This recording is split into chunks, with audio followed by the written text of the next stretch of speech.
ରାସୋଳରେ ମା ଗଜଲକ୍ଷ୍ମୀ ନେଲେ ମେଲାଣୀ। ଗତ 6 ତାରିଖ ମା ଗଜଲକ୍ଷ୍ମୀଙ୍କର ଧରାବତରଣ ପରେ ଦୀର୍ଘ 12 ଦିନ ପରେ ରାସୋଲରୁ ମା ନେଉଛନ୍ତି ମେଲାଣୀ।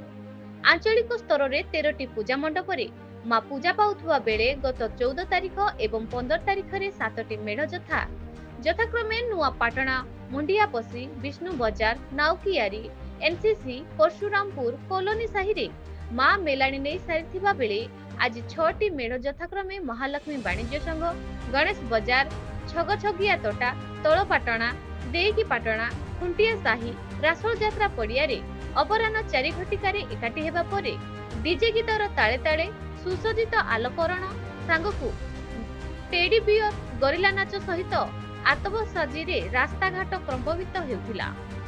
ବିଶାଳ ଶୋଭାଯାତ୍ରାରେ ତେଲିଭୂଇଁ ବିଷ୍ଣୁ ବଜାର ପର୍ଯ୍ୟନ୍ତ ଯାଇ ଗ୍ରାମ ପରିକ୍ରମା କରିବା ପରେ ସୁବିଧା ଅନୁସାରେ ମାଙ୍କୁ ବିଭିନ୍ନ ପୋଖରୀ ଓ କିଛି ମେଢ଼ ଚିତଲପୁର ଯୋଡ଼ରେ ରାତ୍ର 10 ଘଟିକା ସୁଦ୍ଧା ବିସର୍ଜନ ପୂର୍ବକ ମେଲାଣୀ ଦିଆଯାଇଛି।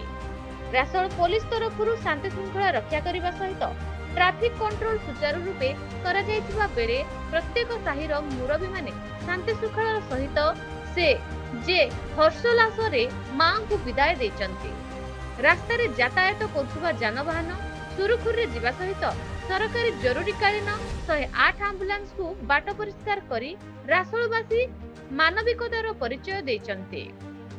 ରାସ୍ତାଘାଟ ବଜାର ସବୁଠି ମାଙ୍କୁ ବିଦାୟ ଦେବା ପାଇଁ ଜନଗହଳି ଦେଖିବାକୁ ମିଳୁଥିବା ବେଳେ ନତ ମସ୍ତକ ହୋଇ ପ୍ରମାଣ ଜଣାଇ ଦେଇ ହରିବୋଲ ହୁଳହୁଳିରେ ମା ଧନଦାତ୍ରୀଙ୍କୁ ବିଦାୟ ଦେଇଛନ୍ତି ରାସୋଳବାସୀ।